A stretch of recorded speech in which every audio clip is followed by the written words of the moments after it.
কারাগার থেকে 90 ফিলিস্তিনিকে মুক্তি দিয়েছে ইসরায়েল। মুক্তিপ্রাপ্ত সবাই নারী ও শিশু। সোমবার এ তথ্য জানিয়েছে কাতার ভিত্তিক সংবাদ মাধ্যম আল জাজিরা। দীর্ঘ 15 মাসের বেশি সময় ধরে চলমান বিধ্বংসী যুদ্ধের অবসানে যুদ্ধবিরতির চুক্তি কার্যকর হলে প্রথম 3 নারী বন্দীকে মুক্তি দেয় হামাস।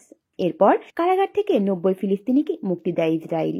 রোববার যুদ্ধবিরতি শুরু হওয়ার কয়েক ঘন্টা পর হামাস রেড ক্রসের কাছে 3 ইসরায়েলি বন্দীকে তুলে দেয়। পরে তাদেরকে ইসরায়েলি সেনাবাহিনীর কাছে হস্তান্তর করা হয়।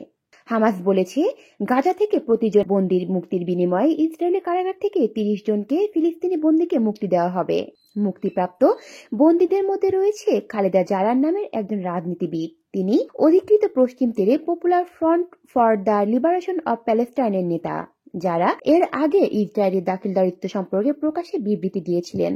আর এই অভিযোগে উস্কানি সহ অন্যান্য অভিযোগের জন্য একাধিকবার ইসরায়েলি কর্তৃপক্ষের হাতে বন্দীও হয়েছিলেন তিনি। আল জাজিরা নিদা ইব্রাহিমের মতে, মুক্তি পাওয়া ফিলিস্তিনিদের মধ্যে শিশু রয়েছে, যাদের মধ্যে কয়েকজন ইসরায়েলি সৈন্যের দিকে ঢিল ছোড়ার জন্য অনির্দিষ্টকালের জন্য কারারুদ্ধ করা হয়েছিল। ফিলিস্তিনি বন্দী ও সাবেক বন্দী বিষয়ক কমিশন এবং প্যালেস্টাইন প্রিজনার্স সোসাইটি অনুসারে বর্তমানে দখলকৃত পশ্চিম তীরে 10,000-এরও বেশি ফিলিস্তিন ইসরায়েল কারাগারে বন্দী রয়েছে। তবে গাজায় ইসরায়েলি অগ্রাসনের সময় অবরুদ্ধ এই উপত্যকা থেকে ঠিক কত ফিলিস্তিনিকে আটক করা হয়েছে সে সংখ্যা এখনো অজানা।